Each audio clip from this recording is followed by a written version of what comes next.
নমস্কার, আমি অঙ্কিত রায় চৌধুরী। আমি আশুতোষ কলোনি প্রাথমিক বিদ্যালয়ের প্রথম শ্রেণীর ছাত্র। আজ 25শে বৈশাখ রবীন্দ্রনাথ ঠাকুরের জন্মদিনের উপলক্ষে আমি একটি কবিতা আবৃত্তি বলতে চাই। আমাদের ছোট নদী চলে বাঁকে বাঁকে, বৈশাখ মাসে তার হাঁটু জল থাকে। পার হয়ে যায় গরু, পার হয় গাড়ি, দুই ধার উঁচু তার ঢালু তার পাড়ি। চিক চিক করে বালি, কোথা নাই কাদা, একধারে কাশবন ফুলে ফুলে সাদা। কিচিমিচি করে সেটা শালিকের ঝাঁক, রাতে ওঠে থেকে থেকে শেয়ালের হাঁক। আর পারে আম বন তাল বন চলে, গায়ের বামুন পাড়া তারে তারে ছায়া তলে। তীরে তীরে ছেলে মেয়ে নাহিবার কালে, গামছায় জল ভরি গায়ে তারা ঢালে।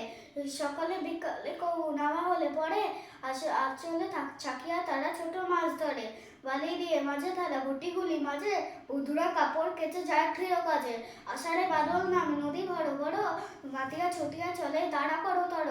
মহাবেগে কলো কলো কোলাহল ওঠে, ঘোলা জলে পাকগুলি ঘুরে ঘুরে ছোটে। দুই কূলে বনে বনে পুড়ে যায় সারা, বর্ষার উৎসবে জেগে ওঠে পাড়া। নমস্কার।